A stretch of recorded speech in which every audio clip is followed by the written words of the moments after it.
What if the quietest person in the room was the only one who could rewrite the rules everyone swore could never change? The morning heat lay low over the city like a patient drumbeat in a village square, steady and unbothered, while the compound gates of the Mosi Conference Center flashed chrome and pride. Banners hung tall, promising progress and partnership. Vendors called out by the roadside, slicing mangoes and pineapples with practiced hands. Inside, before the guests arrived and the cameras blinked awake, a man with a mop and a bucket moved like a soft breeze through a closed room. His name on the payroll said Kofi, just Kofi, and the tag on his chest read maintenance. He walked with careful steps, like someone who learned long ago that the floor can vanish when you least expect it. His shoes were torn along the sides, stitched by hand with fishing line, a neat work that did not lie about his life. Each morning he tucked a small, faded ribbon into the inside pocket of his blue overalls. The ribbon carried the smell of palm oil and school chalk and a memory of a laugh that once lived in his house. He touched it sometimes when the corridor turned cold without warning. "Move, make it shine," said a voice with a smile that did not reach the eyes. It was Ms. Delilah, events director, dressed sharp as a blade, heels that spoke hard truths to the tiles. "We have very important guests. Remember, people notice the little things when they are paying for big things." Kofi nodded. "Yes, Ma. The floor will be clean enough to see the sky in it." She paused, looking at the frayed edges of his shoes. "The sky?"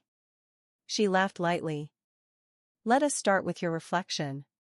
And keep out of the camera frames. No one came here to see buckets." He lowered his gaze, drawing the mop across the marble in patient lines. He did not argue. In his head, words gathered like birds and then flew off again. He listened to the room, the hum of air conditioning, the clink of glassware, the hush of curtains being tested for their dramatic fall. He noticed a wire left loose near the stage lip. He knelt, fixed it with a strip from his toolkit, and moved on. No one saw. He did not need them to. By midday, the hall was a full river. City officials, charity patrons, and camera crews in matching vests pressed in. The theme printed on the giant backdrop was a promise written in hopeful ink: opportunity for every hand. Kofi watched from a respectful distance, from the space where service stands and breathes and goes unseen. Near the entrance, a group of staff packed in a corner between two tall palms for a quick bite. One of the young assistants, gold watch fitted too tight, pointed at Kofi's shoes and smirked. "Brother, did a crocodile take a bite?" Laughter rolled through the group. Another raised a phone like a trophy. "Stand there. Let me take a picture. Call it heritage footwear. Kofi's face did not break. He arranged the cutlery on a side table with the care of a man counting raindrops to predict the season. He spoke softly. "The floor is wet, please walk gently." Someone slid on the damp spot, caught themselves, and glared as if gravity was his fault. Then came the public cut. On the stage, under lights hot as midday road, Ms. Delilah called for a demonstration of cleanliness excellence. She snapped her fingers. "You. Maintenance." She pointed at him like picking a lemon from a tree. "Come show us how we keep standards." He pushed his bucket forward, the mop handle standing like a spear. Cameras turned. A microphone floated closer, hungry for sound. He felt the ribbon against his chest and stood a little taller. "Tell us," said Delilah, smile shining. "What is your philosophy of mopping?" A brief hush. A few laughs released too quickly. Kofi looked at the floor, then at the faces. "People call it mopping," he said, voice low but steady, "but it is also erasing the footprints that pain leaves behind. If the floor is clean, maybe those walking on it can forget what chased them for a moment." A snort near the front. "Poetry of detergent," someone said. More laughter. Delilah's eyes flicked like fish in shallow water, performance to maintain. "Beautiful," she said, clapping once. "Now, let us see your art." He demonstrated, efficient, almost elegant, pulling dirt into neat lines, folding it away. but a server hurrying by clipped the bucket. Water surged across the glassy floor and licked at the heels of a deputy mayor. Gasps, then a burst of delighted squeals from the back row as phones rose like tall grass in a windy field. "Control yourself," Delilah hissed, but she did not lower her voice. "This is why we keep you behind curtains. Look at your shoes, are they asking for charity?" A few people laughed again, this time louder, drawn by the scent of a spectacle.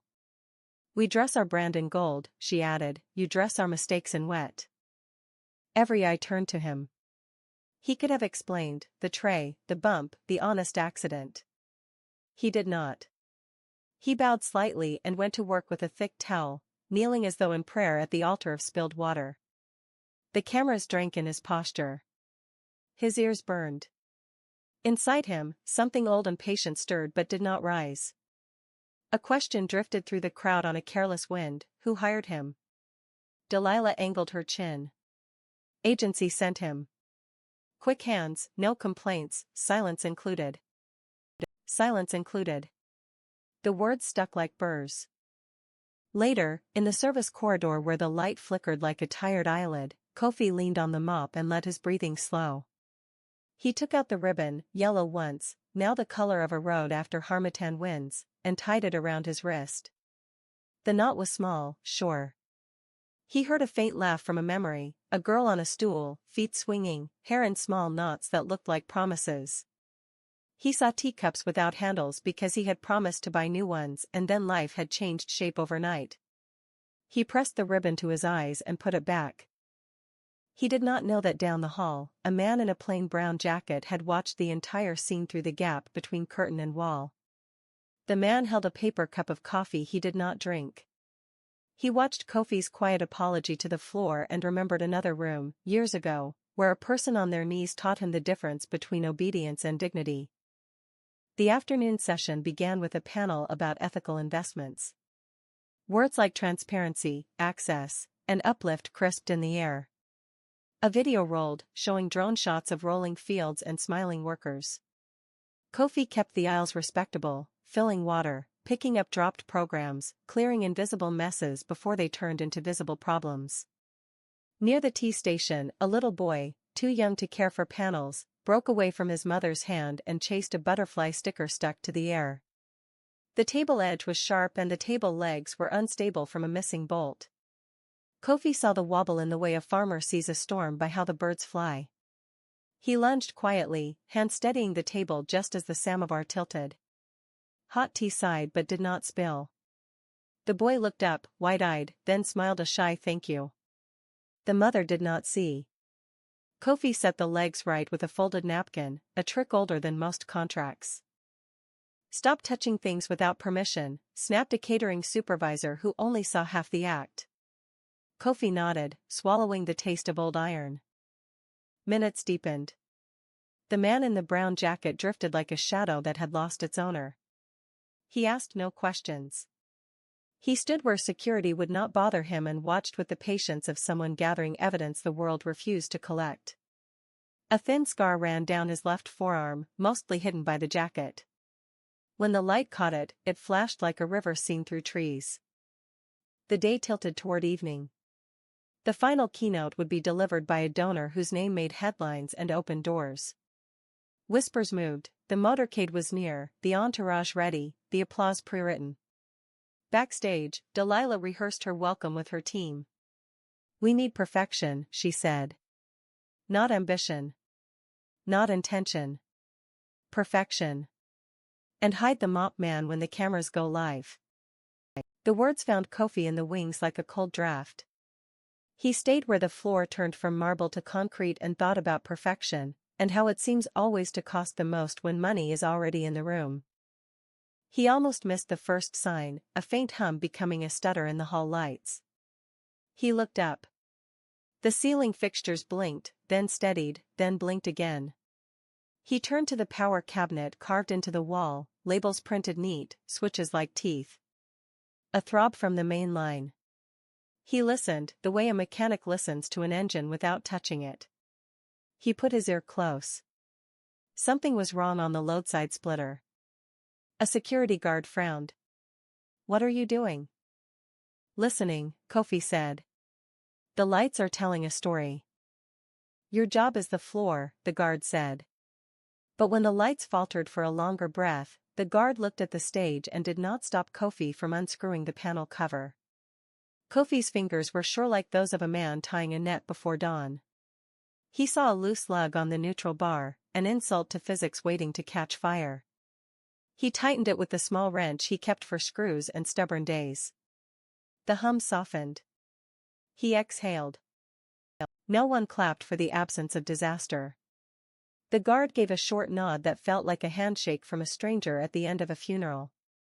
The man in the brown jacket, in the shadow of a pillar, let a ghost of a smile lift his mouth, then dropped it quickly as if smiling in public was a crime he could not afford. The keynote hour came. Phones stood up in people's hands. The doors opened slow like a movie. The donors' team swept in. Before the main figure reached the stage, Delilah took center, voice bright.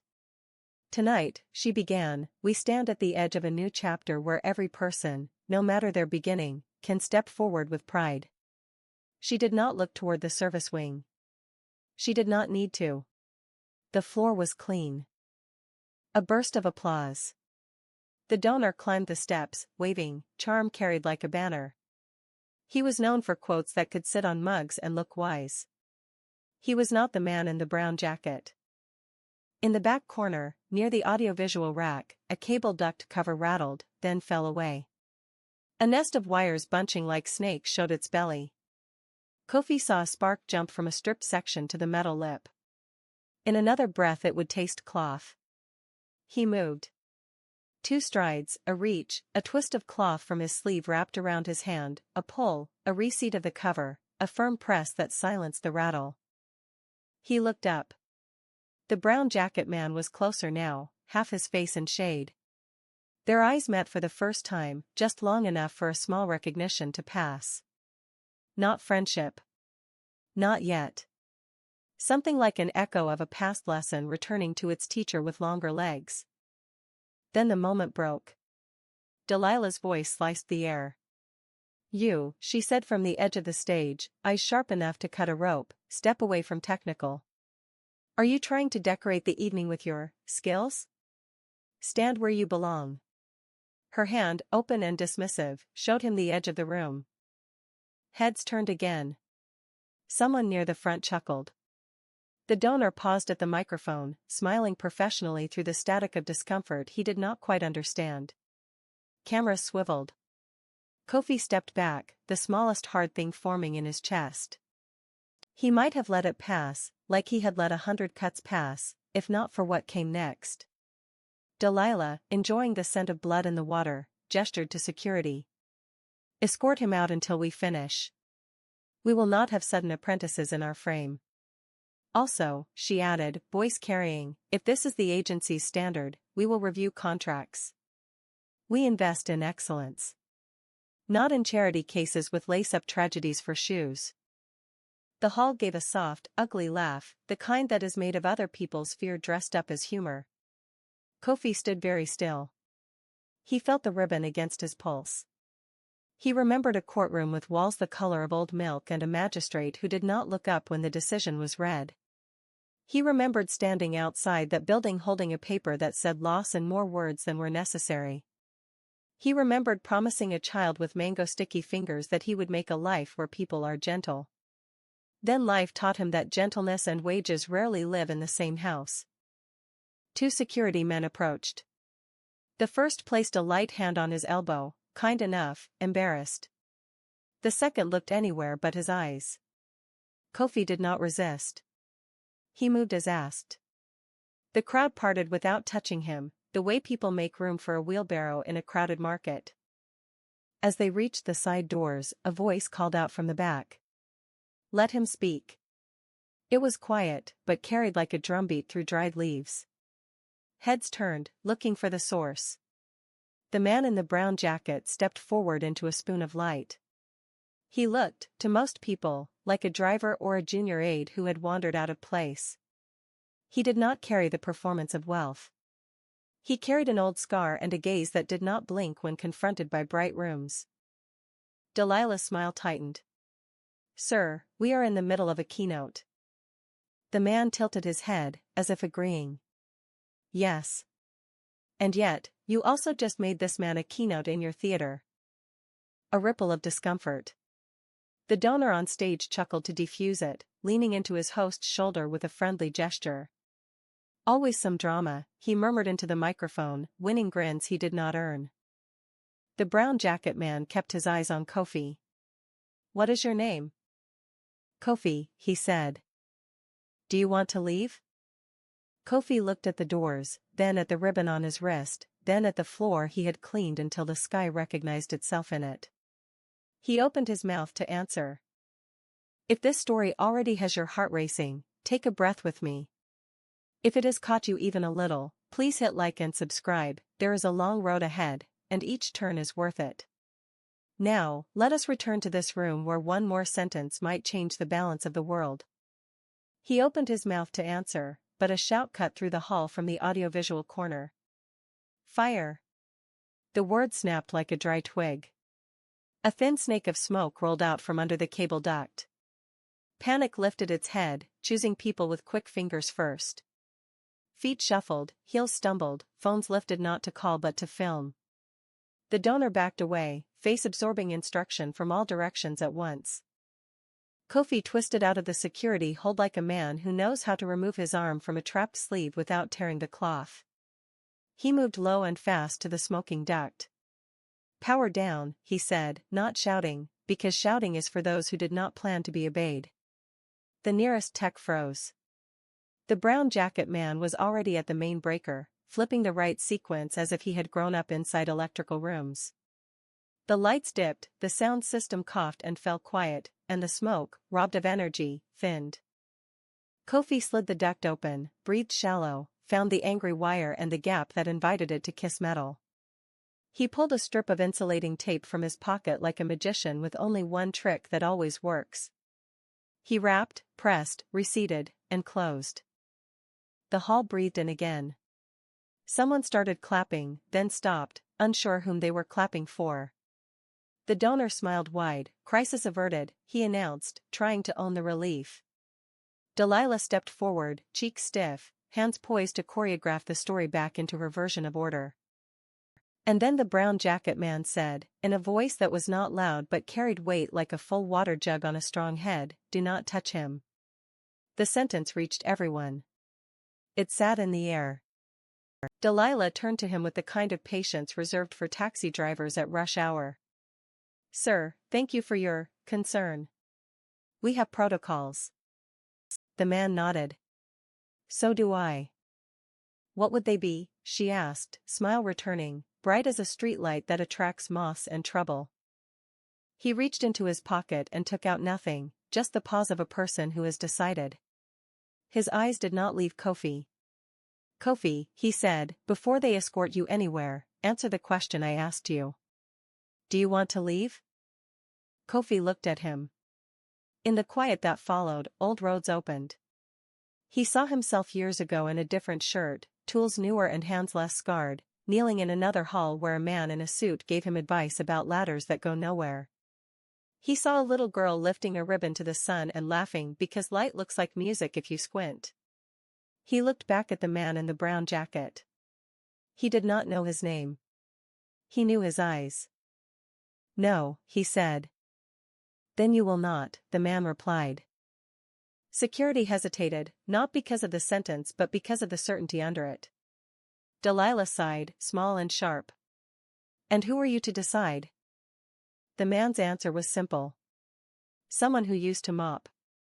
The room laughed again, but it was the uneasy laugh people use when the storyline does not match the costumes. The donor adjusted his cuff and murmured to his aide. The aide shrugged.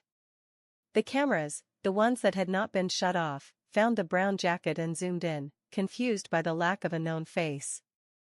Delilah gestured, done with the interruption. Please continue the program, she told the donor, and then to security, gently.